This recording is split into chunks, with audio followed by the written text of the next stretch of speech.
Yes, people, welcome back to Chelsea Fan TV. Welcome back to episode 4 of the Blue Balls podcast.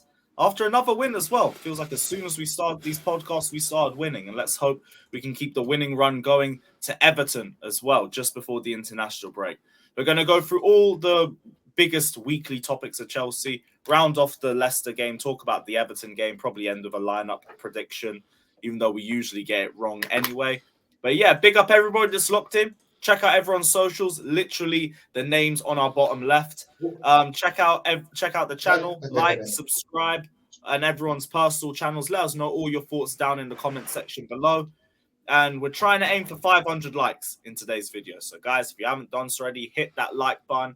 It helps a lot with the channel. It helps a lot with us in the algorithm. So every like or even dislike, every dislike counts. So let us know your thoughts. Like, subscribe. And yeah, let's get into it. Fata, it's been another week, bro. Another win. How are you feeling, my guy? You all good? Oh, good. It's actually our first win since October. It's been a while, but I'm just glad we got an away win. And I'm looking forward to the weekend, but also looking forward to that crucial UCL draw on Friday. So we'll be finding out who we're up against in the quarterfinals of Champions League. That's a very interesting point as well. We'll touch on that later on the show too. Very good point. Kev, what are you saying, my guy? You all good? All good, all good. What can I say? 3 wins on the bounce. First away win since October, since Villa away. Well, we might scored 2. That was the last away win. So hell of a long time ago since we won. But what can I say? Definitely a step in the right direction. But I'm not getting too carried away. We all know Potter went on a good run back then, and look at the run he's been on since then. So we've got to just keep grounded, stay focused. We're going into the money part of the season, let's say. So let's build some momentum and try and bring that Champions League home. That's all I've got to say. Hopefully we can get that third star and make it a successful year. Yeah, God willing. Well, one step at a time, though. One step at a time. Last but not least, Harry, welcome back to the show. Hope everything's good with you. How's everything been, bro? I've been absent on the podcast since the first episode that we did, and since then we've gone on a pretty good run. 3 wins in 3. We got 3 more games ahead of us that are all at home as well, and that would be what we've beaten Leeds, beat Dortmund, we got Everton, Villa, which all in itself could be, if we carry on our form, good wins there, and to cap off a 5th home victory in a row against Liverpool would be the icing on the cake. To be fair with you. That's when I'd actually start having a little bit more faith. Yeah. All I need is one result against somebody above us. And then maybe there's something that we could kick on from there. But we have to take whatever we face in front of us. It was Leicester away last weekend. Bit of a shaky first half. I felt like we started well, then kind of petered off towards the end of the half. But the Havertz goal came at totally the right time. And I felt like from the second half, it was cruise control. Harry, to be honest, we haven't heard from you. So what was your thoughts on the Leicester performance on Saturday? Their goal took us by surprise, at least from my perspective. Like watching from home, it was, what did I say? It was the Daka with a dagger. And it felt like another dagger to the heart of the Chelsea fans. Because it came, what was it, 39th minute? Again, from my perspective, and I think even statistically, like second half performances for Chelsea are absolutely abysmal over the last few months or so. And to let Leicester, a team that are in the form that they're in, go in at half time thinking that they have a chance, was the worry on everyone's mind, to be fair. And Havertz, of all people, fantastic touch, fantastic first time finish, to be fair. Brilliant pass over the top. And then immediately, like I say, that doubt going into the second half, or at least half time, to then have that goal, which we very rarely, if we are like losing or drawing before the half time whistle, you tend to doubt whether or not we're going to wake up for the second half to come back. And thankfully that Havertz goal woke us up by the looks of things, and we actually had probably one of the better second half performances in a long time, to be fair. Yeah, first time in ages that I feel like that we've said that, but it comes with, I think, playing into the back three as well. Defensively, we look a lot more solid. As soon as we can get a goal, I trust that we can hold it. I trust that we can keep a clean sheet through games. It's just we've never played to that advantage, and I feel like now we're finally starting to do that. It's all come against, like, what was it? The Leeds game was like his back, Graham Potter's back was against the wall, like his job was on the line, whether or not it was, but there was rumours that this was going to be like judgment day for him. And seemingly changed the formation to I mean, I'm not going to say Tuchel's formation, but the formation that we've, won most of our most recent trophies, big trophies. And it saved his job more or less, and it's taken this long for him to realise that maybe the formation we've been playing in with 4 at the back doesn't necessarily work. 3 at the back, 5 at the back, however you want to look at it, it's working for now. 3 wins in a row. We've conceded that. I mean, the Leicester goal was so unnecessary to concede in the first place. I feel like we could easily have got 3 clean sheets, but. Yeah, I'm taking these wins with a pinch of salt because you know what it's like, and the Havertz stats and everything. Like, he goes through these little purple patches, these good patches, and we all know that there is the potential for a drop off with not just him but the players as a whole. I'm like I say, I'm taking each day as it comes with Chelsea. Is that your thoughts on Havertz as well? Well, I know your thoughts, but it's he just gets on everyone too, though.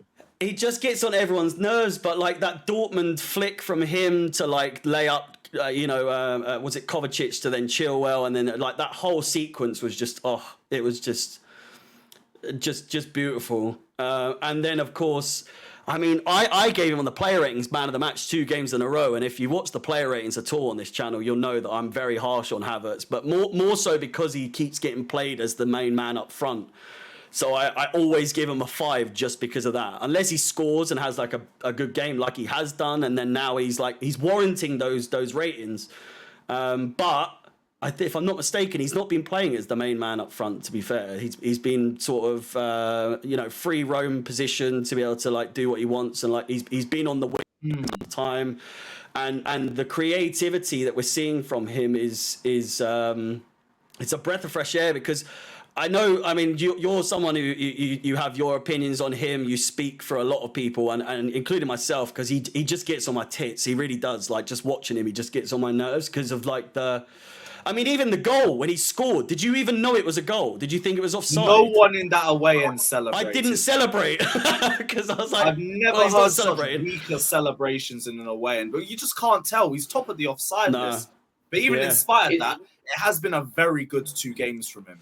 It has, hands down, like fantastic. Honestly, like he's one of those players that he gets a lot of stick. I think because of, like, for instance, the goal celebration, it kind of ties in with his like personality, his mentality. I kind of compare him to Ziyech in the fact that both of them, they act so nonchalant, and they act like they don't care when they score a very important goal. It's a very important goal in our season that to go 2-1 up against Leicester.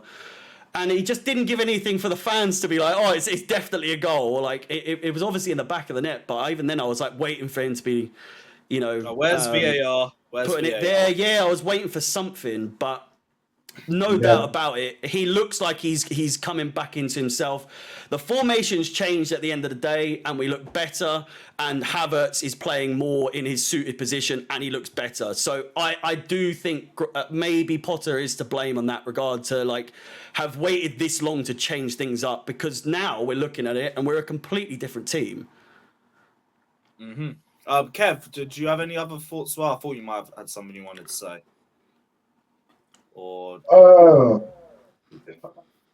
I'm quite over it, really. I'm not getting, like Harry just said there, I'm not getting carried away at all. No.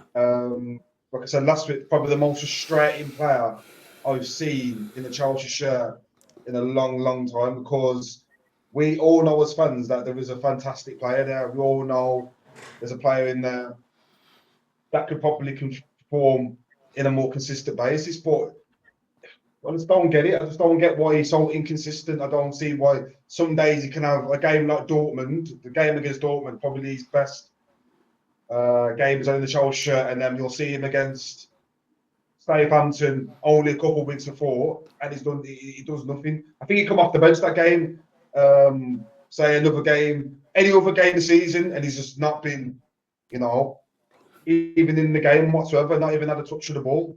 So we need to find a way until the end of the season to get more consistent performance out of him, because for me personally, this is his last little stretch of games now to prove himself, because I've already washed my hands of him. I think personally he could do a better job somewhere else, let him go. But if we can see the Kai of lately, the last 3 games, maybe he's going to keep his shirt for next season. But I think it's now down to him. If he can show some consistency now to the end of the season, maybe he stays as a Chelsea player. If not, probably cut ties with him. Mm-hmm. All depends on the next few games. Last point I wanted to make on the Leicester game, and I'll come to you, Thatcher, on this one, because I've seen this take a lot more frequently over the last few games. And I don't know if it's just me and I just don't understand it, or if there's a little bit more to it. Thiago Silva. Apparently, we're playing a lot better now because Thiago Silva is out of the squad. And we're now able to play a much higher line without him, or that's the going narrative. Am I missing something?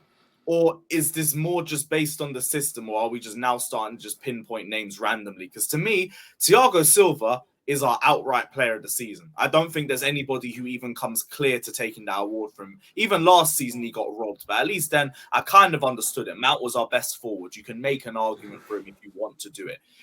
Thiago Silva, though, was he really what's holding us back, or are people just trying to find anyone to blame at this point? I think people are just trying to find anyone to blame with, in my opinion. And if you look at the formation that we play right now, and with Chilwell and Loftus-Cheek playing out wide, especially on the Saturday, they're able to be found by the centre back pairings. And you can also say that they brought into play once one of the front 3, like Mudryk, Felix, and Havertz, retained the possession of the ball up front. And we appear to be much more ease playing in the back 3. And I feel like the ability of Chelsea to get through Leicester's press by going long to one of the front 3, dropping off centrally, that's what impressed me the most. And I feel like with the Chelsea fans, the sensitive of this Thiago Silva holding us back is very ludicrous in my opinion. And I think it's because the agenda and also the hatred because, he's a 39-year-old, he's literally finished play at the club. But I'm sorry, he's aging well like a fine wine. And bear in mind, you've got pressure from Daka and Iheanacho on Saturday on the defensive line against the pivot of Mendy, Dewsbury and Hall, pressuring Enzo and Kovacic very high up the field. And with the one clip pass over the top, Leicester's midfield trio and front three were literally that close, while Felix and Mudryk might have moved closer to the defensive line. So they're literally trying to drag out the back 3. Yeah, I don't get it either. Either you guys got any points you want to make on this whole Thiago Silva front? Or... I mean, what you say with the last 3 games with Thiago Silva missing, I know you're waiting for someone to say it, but it's okay to slander Thiago Silva for being, we've done well in the last 3 games, but then the alternative, like Mount has been out for the last 3 games, but as soon as you mention that, it's slander. Do you know what I mean? And James has been absent for some of those games as well, or he's had his injury issues and all that.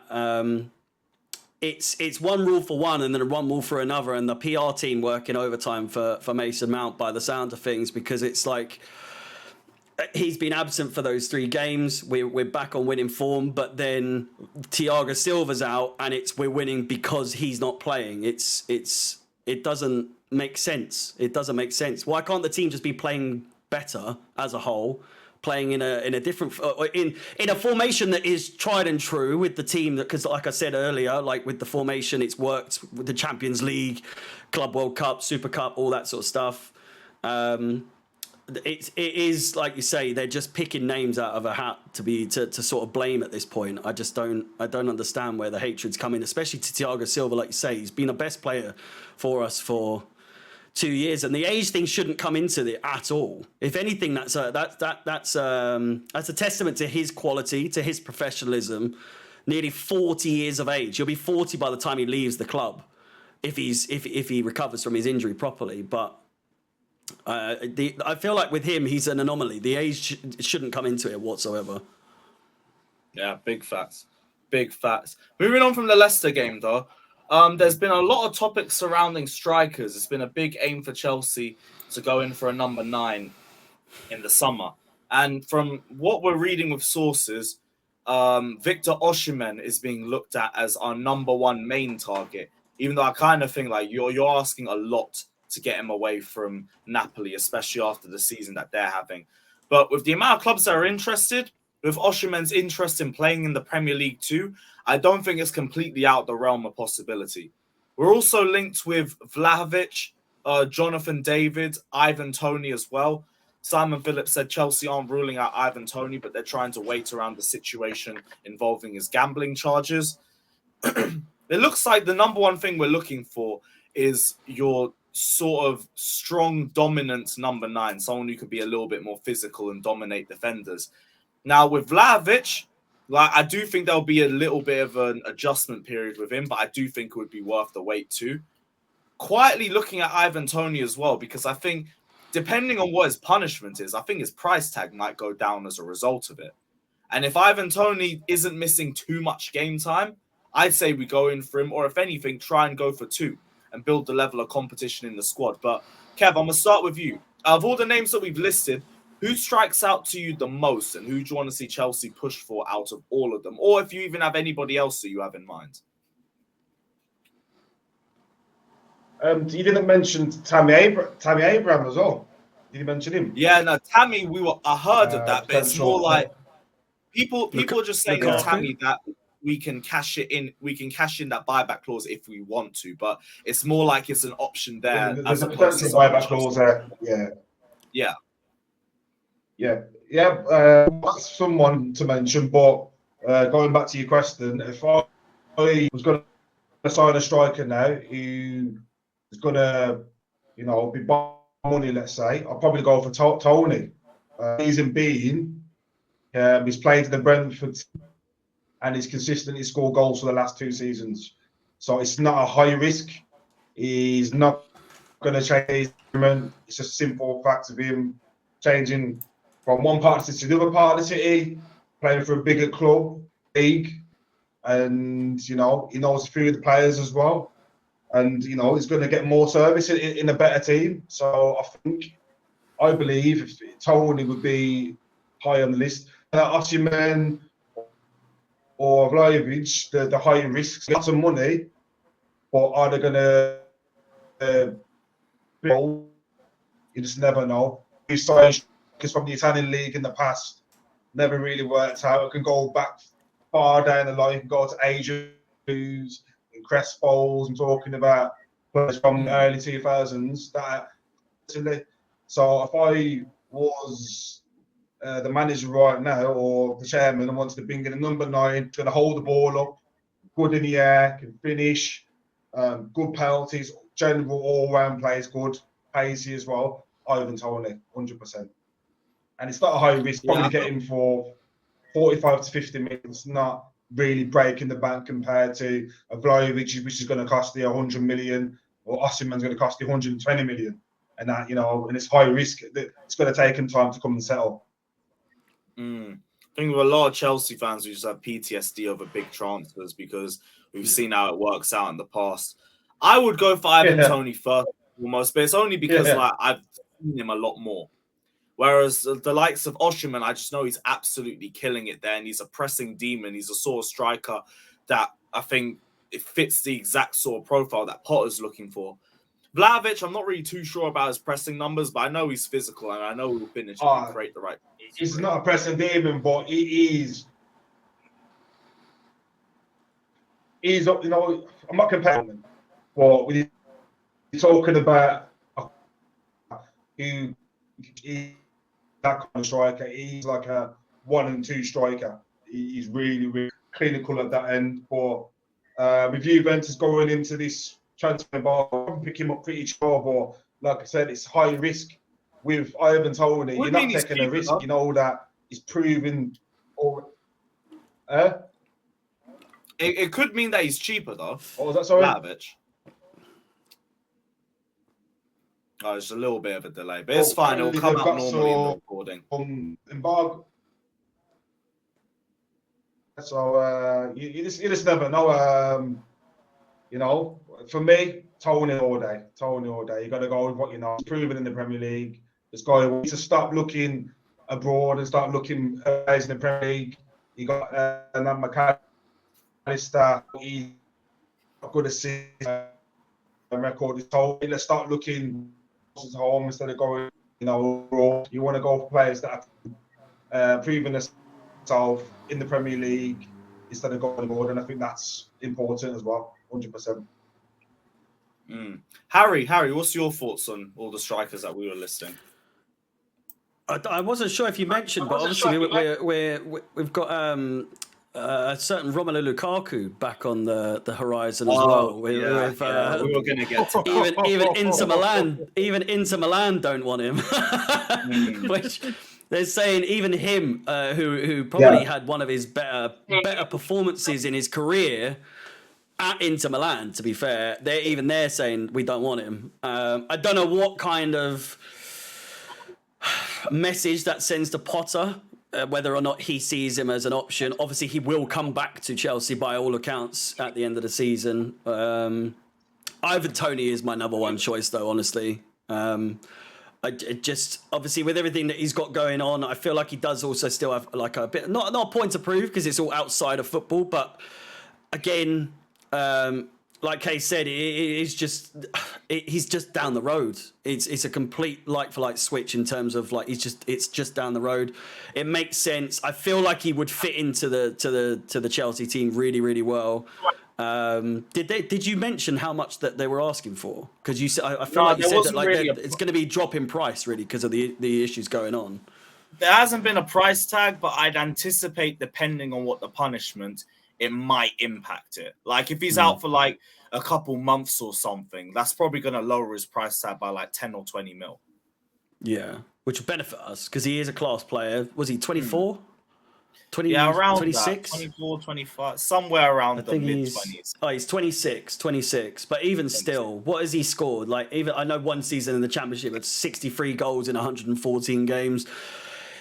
More so in the Premier League, he's been absolutely... Well, I'd say that, but he scored 33 goals in 52 games in that season in the Championship. But still, like, we know what he can do. We know he's capable. The issue is with Chelsea as a whole that we have such PTSD over, like you say, is that not only the big money moves, but like number 9s coming to Chelsea, are they going to produce? Are they actually going to do what they're brought in to do?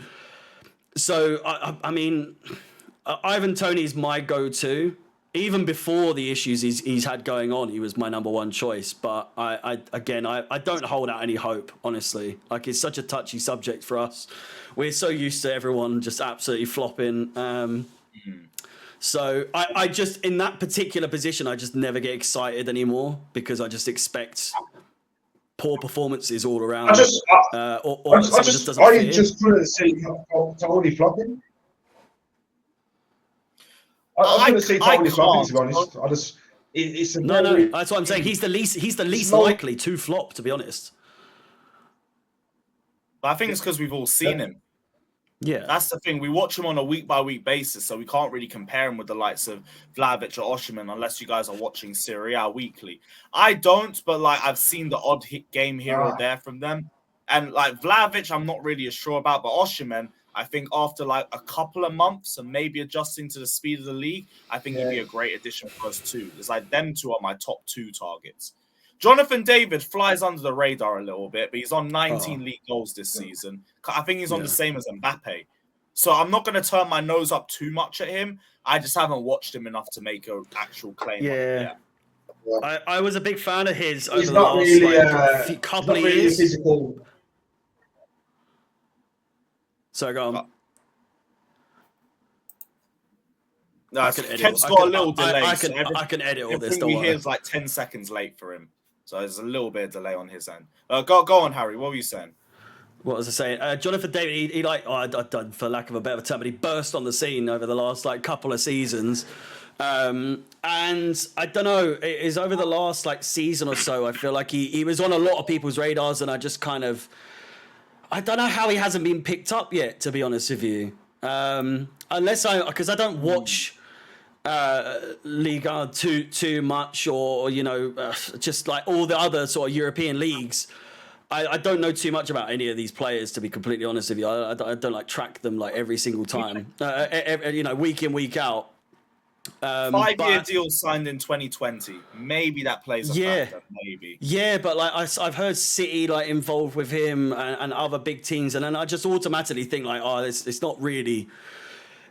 I just didn't see him picking us when it was coming about that he was like an option. But the longer it goes on, I could see him being an option. I would say he is my number 2, but again. I would still go for Tony just purely because he is just down the road, has experience for the last 3 seasons in England anyway, in terms of Championship and Premier League. But Jonathan David, he's a close number 2, but Ivan Toney for me is just if we can get him, which shouldn't be too difficult. I think we should at least try. Fata, any other thoughts, my friend? There is a lot of speculation that Tony plays better overall than Osimhen. The only benefit of choosing Tony over Victor in our current system is the fee. And even then, Brentford would probably demand over £70 million because we are Chelsea. On top of everything else, Tony has some issues outside of football. But I feel with Victor, he's far more superior than Tony, since he scored more goals for a superior team, Napoli, and has more experienced player in both international and UCL. And I feel like with Chelsea, it will work for him and be the cherry on top of what we're creating at the moment. And over the years that we have witnessed many high-priced talented strikers turn out to be the flop, and especially those who are literally came outside from the Premier League. But I feel with the Osimhen, I can state unequivocally, and after watching him play, he can compete successfully in any league in the world right now. And he's a centre forward of the modern era. And I think it's been a pleasure to watch him. Yeah. We'll have to wait and see on that one. But let's hope we get the likes of a Tony or an Osimhen in. I wouldn't necessarily mind Vlahovic either. The other two I'm not really too sure about. But the one that I don't think any of us want to see come back will probably be making a return, and that is Lukaku. We did touch on that earlier, but he is going to come back at the end of the season. Inter did hint at renegotiating, but honestly, with their financial situation and the situation of the last few years, I don't expect them to bring Lukaku back or to even continue negotiations unless we pay even more. But then the question is, like, what do we even do with him? Because we could loan him out, but then we have to take out a majority of the wages again because no one's going to pay 325. Maybe we could sell him, but who's going to take him on for 325k a week? And he could just hold on to that for everything it's worth, be the next Drinkwater. So what do we do? Fata, you had your hand up, so I'll go to you on this one. What was your thoughts? I could paraphrase it for you because I feel like I don't think Inter Milan wants the CEO saying that Lukaku will return Chelsea means that Inter don't want him to loan again next season. I just think that they're gonna try to negotiate, bring him back on not a loan. But I just think when he comes back, Graham Potter want to look at that and say that, you know what, you're out of the depth right now. We're trying to rebuild something special on our team. We've had a lot of talentful young player in our squad right now, and we don't want you to ruin that project that we're gonna go into. So I'm not gonna be surprised that if he's gonna be sold, but I don't know anyone out of the club that apart from Inter Milan that would want to take him. Personally, if I be being ruthless right now, I would send him to Saudi Arabia right now.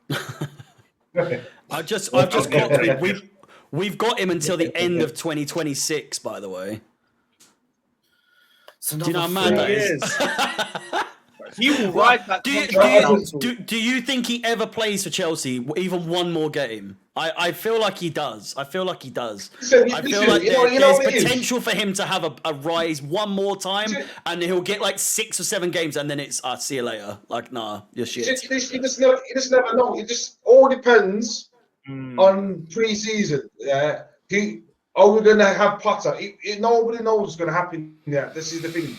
Potter could bring in another manager. We could keep Potter, and he could be part of Potter's plans. So it all depends down to his pre-season.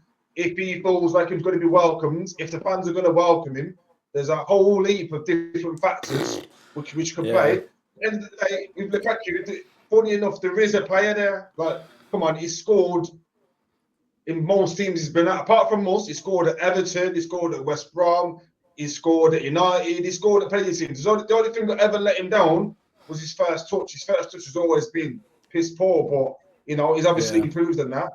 We just never know. Like, I'd like to say, I want to see the Lukaku from 2 years ago when he was at Inter Milan before he came to us, and maybe we could bring that Lukaku out and he comes and scores. He's got to go on that diet plan. But the issue is he has been declining a lot though since that interview. But even Inter Milan, who have him at the moment, can't get the guy that was playing for Inter Milan 2 years ago. That's the thing. Even the team he's playing with, they can't get the same guy. He's on the joint first highest salary at the club as well. That's so mad. 17 million a year. 17 million a year. Jesus Christ.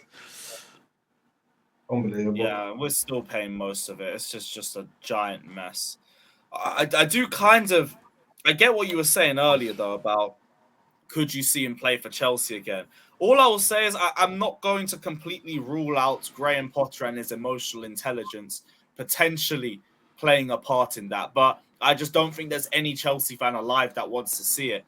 I think for Lukaku, if there was any way for him to turn things around, there's got to be a mad, sincere apology for the entire family. I do want to see. There is a part of me, honestly, that is like, I love the drama. I want to see if he can do something. I would like to see him at least be given the opportunity to try. But then the sensible part of my brain says he doesn't deserve that after what he said about the club and about the fans and everything like that, and or just the way that he carried himself in that interview.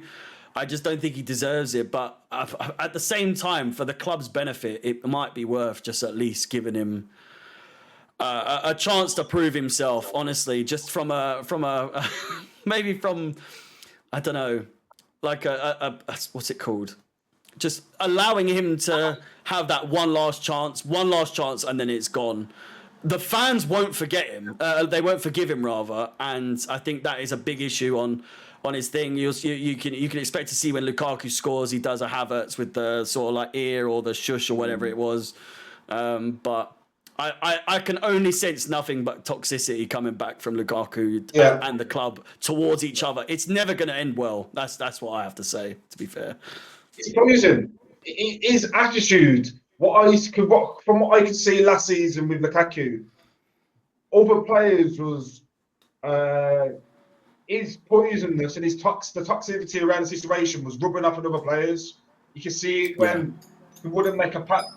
He'd be there, the ball would come to him and he'd be like, his hands would be up like that. He'd be like, you know what I mean? And that can affect the other players. Like I think Mason Mount and Kai Havertz, especially when there was always trying to feed him. He got to a certain point, you could clearly see Lukaku could put his hand up and they weren't passing him the ball on purpose. He looked like that to me. It's because they was probably too scared to make a mistake because they knew what was going to come back. And if that's the case going forward, you got to keep them players away from the squad because it's not going to be a good environment. You got him, Lukaku, and you got Ziyech, both similar kind of personalities. We don't need that at the club. We want players that are going to get the head down, get stuck in, and when a player makes a mistake, encourage and not keep on moaning every single time they make a mistake or a misplaced pass. So it's just down to his attitude. I just think give him a pre-season or a few games in pre-season, see how it goes, and if there's no change, look to move him on. Maybe a sock deal. Obviously he's used to Italy now. We like Osimhen. Maybe there's some kind of thing we can do with Napoli. Maybe offer 60 million plus Lukaku.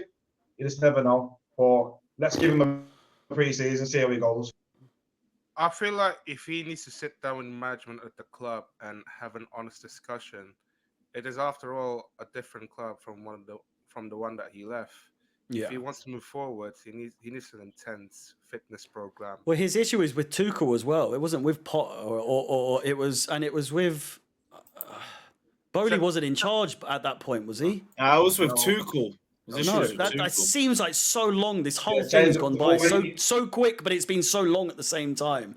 I feel like he could make amends with the fans, not fully, but if they made him do like a press conference or something, and was just like, all right, just you had so much to say in your interview before, just either apologize, or if he doesn't want to, then it like behind closed door. If he doesn't agree to apologize, then it's like He already did it.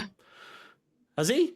Do you remember the apology after the interview, like the day before the Liverpool game? Yeah, but Lewis, it's still disruptive. He was made to do that, though. That's the thing. Yeah, but he'd be made to do this one. If you're saying like genuinely, he goes out on a limb and does it himself. Yeah.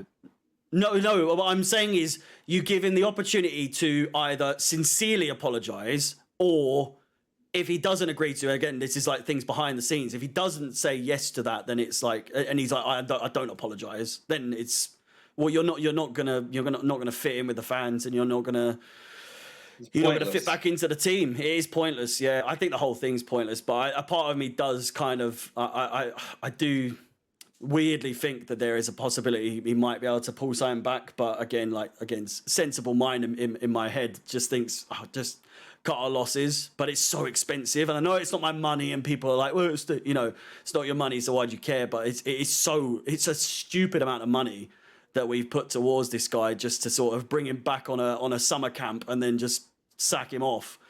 I don't know. It just gets us all angry even talking about him.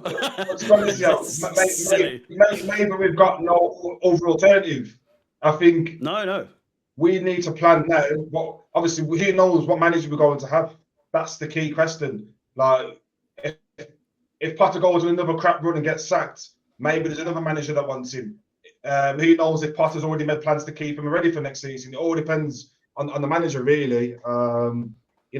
To say that to get rid of him after summer camp, I don't think you're getting what I'm saying. I think he needs to prove himself. He needs time now to prove himself and prove that his attitude has improved more than anything, because from what we've seen with the last Lukaku, his attitude was totally disrespectful to the club, disrespectful to the fans and to the players as well. So if he can prove over a short period of time, like pre-season, that his attitude has changed, give him another chance. But I just can't see it happening personally. But he's, like I said, you never know. It's down to the manager, really, isn't it? Whoever comes in, or if you keep Potter. Yeah. Yeah, well, I'm not looking forward to going through this in the summer, but it's coming. It's going to be long. It's going to be long. Honestly, we thought transfer winners over the last two have been long, but this summer is going to be a long one. It really is. Only one place to check out all the action, though, right here. You guys already know what to do. Moving on to slightly more optimistic news, I guess. Ben Chilwell has been getting a lot of interest from Manchester City, but I only say optimistic because I do think it's a bit unlikely that we end up seeing him go anyway. But I do think they'll test the waters a little bit because they're in desperate need of a left back. Chilwell is happy at Chelsea and is settled living near the club's training ground in Cobham. But the prospect of him departing Chelsea can't be ruled out, and there is genuine interest from Manchester City, which is reported by The Athletic. Kev, I'll come to you on this one. With Ben Chilwell, to be fair, I kind of think we're all in the same sort of idea where we wouldn't necessarily sell him, but depending on the offer, like what would be your kind of tipping point with Chilwell? Or would you just be at a point where it's like he's not for sale, he's too vital for us, we should be keeping him at all costs? Every single player has got a transfer budget. Every single player has got a price tag. If Man City was going to come up with 70, 80 pounds, who's to say, I wouldn't be happy with it personally. I wouldn't get rid of him. I think Ben Chilwell epitomises what we need at the moment. He came in and every single game he's got better and better and better and better. You know, he's back to full fitness now, and he's looking like the best left back in the league. He's looking like the Chilwell we had in the Champions League run. For me personally, would have get rid of him, but it's down to him as a player. Does he see this project as something he wants to be involved with? Obviously, we're not going to be in the Champions League next season. Man City, we all know, always going to be challenging for the Premier League every single season. Does he want to win the Premier League? So there's a whole lot of different factors that goes into it. But for me personally, we can't. Chilwell cannot be replaced at the moment. I don't think there's another left back in the world like Chilwell at the minute when he's in full form. So to let him go to one of your rivals would be a massive mistake. So if the offer did come in, I'll be rejecting it straight away. But like I said, every player's got a price tag. I hear that. To me, quietly, I'm thinking like if we hear around 80 million or something above, that's where I could kind of understand the club making a move if that's the case. But especially based on the last 3 games, if he can maintain this form up from now till the end of the season, I don't think we should be doing it. Because before, the question to me was about him recovering from the ACL. Because I always said, like, you got to recover mentally as well as physically. And at the start of the season, he didn't really show that mental recovery. I don't know what's happened since his last injury, though. He's come back and he's been probably one of our most important players. Harry, I'll go to you. What's your thoughts on the whole Chilwell situation? Well, I mean, you say, he's come back and it's surprised, but he's come back and he's almost. I mean, I'd actually say he's playing as though he was the player that we all grew to love.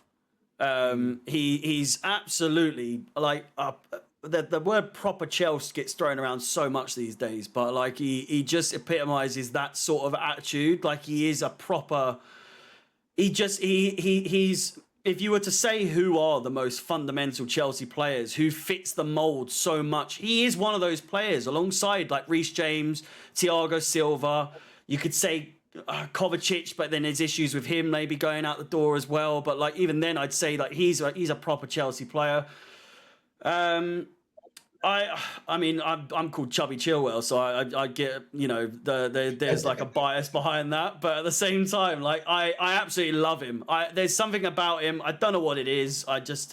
For me, we're too big a club to be looking at like, oh, that's a price tag we can't turn down unless it's like 150 million. Or something ridiculous. He's a player that to me is indispensable. Like we can't afford to get rid of him. He will be. I mean, how old is he? He's got to be like 26, no? No, he's like 24, I think. He's still pretty young. No. He's 26. But even still, I still don't think he's at the peak of his game. I think he's only going to get better. I genuinely think he's only going to get better. And people slate me week after week saying, well, you slagged off so and so last week. Where's the hate, like the hatred for Chilwell and all this sort of stuff? And I was just like, the difference is with Chilwell is that he brings his A game as much as he can, and typically the people that I slate are people that consistently bring their worst, like on a regular basis, like we've seen with so many players. They just play poorly week in, week out. Whereas Chilwell is one of those players.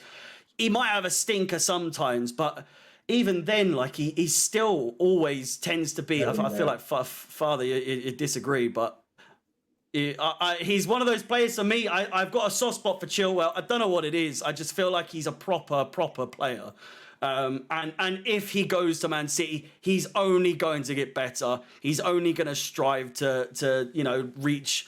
I know he's won the Champions League and everything, but he's going to win the league with them 100% because it's almost a guarantee. But losing Chilwell, I would say he's in the top 6 players for us easily at the moment in our squads, just purely based on his work ethic, the way he plays, the mentality he brings. You can slate maybe like his consistency in terms of like how good he can be one week and then sometimes he kind of flakes.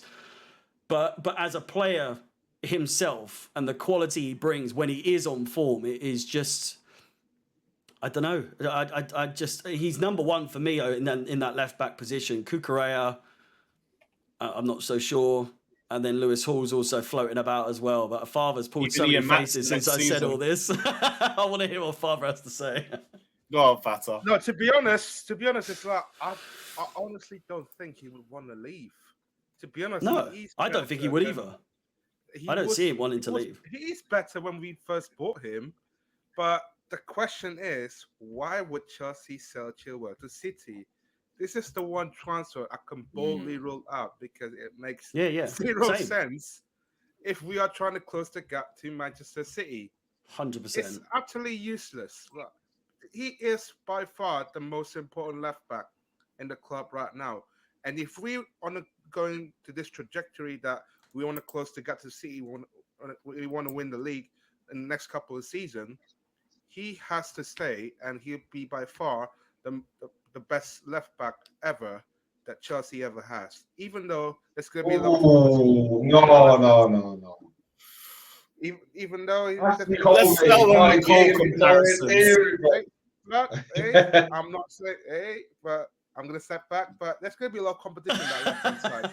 If we do get someone, I'm sorry, brother. Yeah, I'm sorry to interrupt, but if he gets even within 10% of Ashley Cole, yeah, he's done well. Like I can't see it happening. The best left back. Ashley Cole is probably one of the best left backs ever.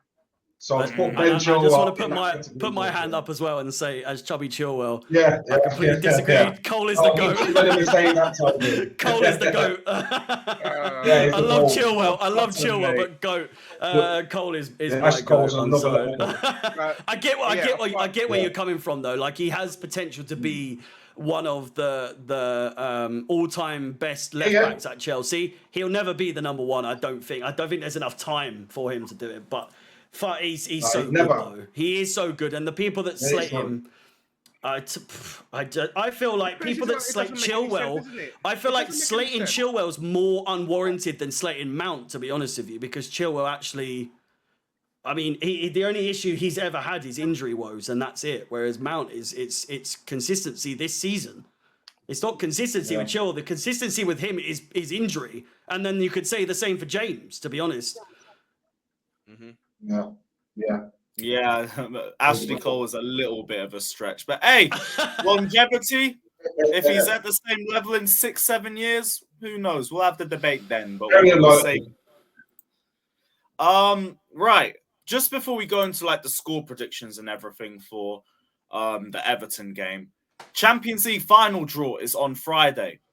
There's going to be a lot of tricky sides in there. There might be a couple more favourable draws. Fata, I'll start with you for this one. Who do you want specifically, even though I've got a little bit of an idea? I've got specifically two Milan teams. One of two Milan teams, actually. And a Benfica. But my dream scenario would be Bayern Munich against Real Madrid, Chelsea versus AC Milan, Napoli against Manchester City, Inter Milan against Benfica.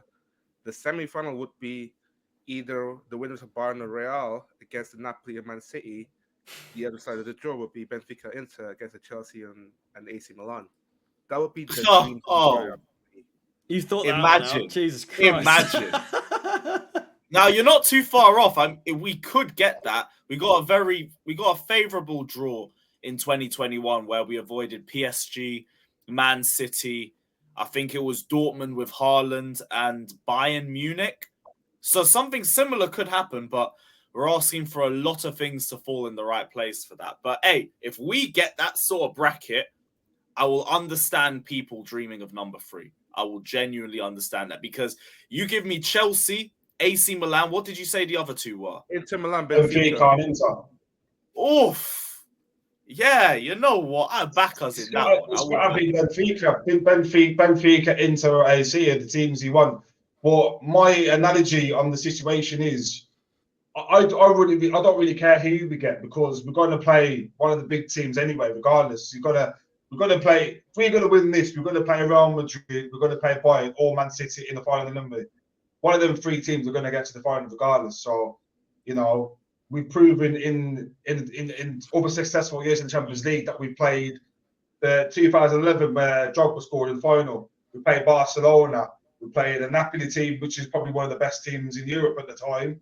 The last Champions League win we played, we knocked out on the way. Real Madrid, we knocked out on the way. beat City in the final. So, if we're going to go out and win it, we might as well get the best. And then if we play against the best and we beat them, just goes to what, just goes to show what we're about. I'm not particularly bothered. But yeah, of course, you'd like to have a Benfica, but beat Benfica and then in the semi-final you get a City and get smashed. What's the point? We might as well just go out and just prove that we're capable of winning it from the start. Yeah, Harry, what about you? What are you saying? I mean, just a heads up. Obviously, I'll be hosting the Champions League quarter-final, semi-final draw here on Chelsea Fan TV, 11 a.m. UK time. But again, carrying on, it doesn't really matter it matters who we draw. I do think it's one of those seasons that it will either come up short like we did last season, just at in the last moment, or is there ever really, by the looks of it, a more Chelsea season to win the Champions League? But the more we talk about it, it's like the less likely it will happen, I feel. But like the 2 times we've won it, no one thought it was going to happen. But like this one just stinks. It stinks of a Chelsea victory. Like I'm not getting myself too excited. I didn't think we'd get past Dortmund in the second leg. Honestly, I don't think I'm the same as everyone that like 2-0 against Dortmund, a team that had won their last 10 games in all competitions, and then to lose with no goals scored, and to a team that have just had like the worst form. It smells like Potter's destiny, like he wins the fans over by winning this, or at least get into the final. Listen, if we get to the final and Potter fumbles it right at the end, unless the lineup is a stinker, I don't think he'll be to blame on that day anyway. But if he can get us to the final, I think he'll win the fans over massively, just with that alone. Goes without saying, obviously. But if I was to hand pick, I would fancy... I'd like another game against Napoli because, well, for obvious reasons. Benfica, I know they won 7-1 on aggregate in their games against Club Bruges, but again, we've got our history with Benfica. Bayern, I don't really want to face Bayern anytime soon. Nah. Real Madrid, I fancy again, for some reason, I do think we'd show up against Real Madrid. It's just whether or not Benzema's on absolute fucking shit hot form as he usually is against us. Man City, honestly, it could be just literally a 50-50 toss-up between us two and them. But, I mean, Frankfurt, I would imagine, are probably going to be going out. Inter Milan, can Lukaku play against us or no? I would imagine not. No, he would be able to. He'd be able to. Yeah. I feel like Inter's the one team I would least like to play, honestly. Just purely because of that. Because if Lukaku plays, if he knocks us out... Oh, man. He would never be allowed back in London. He'd never be allowed back in London ever again. Not here for a Lukaku goal at the Bridge, imagine. Yeah. But yeah, again... Obviously, hosting quarterfinal, semi-final draw here on Chelsea Fan TV, so be sure to check that one out. Early one as well, 11 a.m. UK time. Yeah, check that out, guys, because this video will be here before the Friday, so you guys already know what to do. And yeah, just before we wrap up and everything, it is Everton on the late kickoff Saturday night. We've got Dijkspor at the Bridge, a nice little low block for us to try and get through, but maybe with the likes of Enzo Fernandez in the squad, we have the key. And with 3 wins on the bounce, I feel confident for this one. For the first time in ages, I feel confident going into a game. Kev, what are you saying, my friend? Last week, I was saying, let's keep grounded and let's continue to build some momentum. This week, it's more of a sense of keep the same energy, keep the same formation again. We all know Everton are not going to come and play. We know they're going to come. They're going to sit 11 men behind the ball and try and catch us on the counter. That's the only thing I can see happening is them sitting behind the ball, trying to catch us on the counter attack. So if we can get the ball to players like Enzo and try and get him behind, a bit like Leicester, when Enzo got the ball, every single time Mudryk and Felix, Havertz trying to get him behind, clipping the ball over the top. I think it's going to be one of them kind of games. It's going to be very tight. I could probably see a 2-0, 1-0, 2. That's going to be tight. It's going to be hard for us to break him down, but I'm sure if we stay consistent, keep plodding away, I'm sure we'll we'll see it off. So, yeah, I think a win, 2-0 win. Yeah, the 2-0 is kind of my bet as well. I think we can hold Everton out. It's just about how and when do we break them down. But I'm now at the point where I feel like there will be an opportunity where we will do. Fata, what are you saying, my friend? Yeah, it's to keep the same formation as last week, but most importantly as well, you got like to see lots of Kante maybe coming back on Saturday, and also lots of get some game time under the belt before the international break. If we do get to the 2 goals early, and then we can have a stroll for the last 20 minutes, and hopefully we get that 3 points. And also the most important thing is, by the time we get back from the international break, all the players will be healthy. Let's hope, because it will be typical Chelsea luck to lose someone through an injury through the break, but we will have to see. Last but not least, Harry, what are you saying, my guy? I was just doing the research, not to do the whole statistics things, but just to add a little bit more pressure on us to win this game. Everton have won their only 2 of their last 30 games away in the Premier League, and their last win at the Bridge in the league was back in 1994, if I'm not mistaken. I might have got that wrong. I've just checked, and it was 1994 was the last. So before I was born, and pretty much everyone else here, I can assume. But those 2 statistics alone. Oh, mate, thanks for that. No, I'm just saying, like, if there's ever a team to fuck that up, it's Chelsea. But you could also look at those as a positive, honestly, because it is. I mean, they've not been good at all. Their last 10 home games, they've won 1 in their last 10 away from home in the Premier League, and that was against Southampton back in October. I think if we just play as we've been playing, regardless of those stats that I've listed for no reason whatsoever to put the pressure on, it should be a walkover, to be honest. But no, it's never a walkover for Chelsea, even when we're on form, which we haven't been for a long time. But predictions wise, I think we might be looking at another 3-1, to be honest with you. Oh, you see him scoring? See them scoring, yeah. Or I don't know. Away from home, I mean, they haven't scored away from home in their last. Apart from their last game, they're like the 3 before then. They were 2-0, 2-0, 4-0. Yeah. They drew 2-2 obviously to Forest, drew to Man City, which is a weird one. But then before then, they hadn't scored in their last 4 before their last win against Southampton. But if there's ever a team that will concede to a team like that, it is us. That's what I'm saying. I still haven't got the overall confidence that we're back. I will always have a prediction where we aren't getting a clean sheet until we're properly proven. I think 2-1, 3-1, but I'm more confident about 3-1, to be honest with you. A goal out of nowhere from them again, just like Leicester. Fair enough. I understand that too. Maybe in April, if we can get the results going, we might start to feel a bit more optimistic, but we'll have to see for then. But until then, it has been another great episode. It's been episode 4 of the Blue Balls podcast. Big up to everybody that's been involved. Big up to everyone who's been watching from the start to the end as well. If you guys haven't done so already, again, hit the like button just before you leave. Subscribe if you haven't done so already. Check out everybody's socials. Literally just the names on the corner. And yeah, big up everybody. Like, subscribe, and we will see you on Friday. For the UCL draw. So check that out, people. And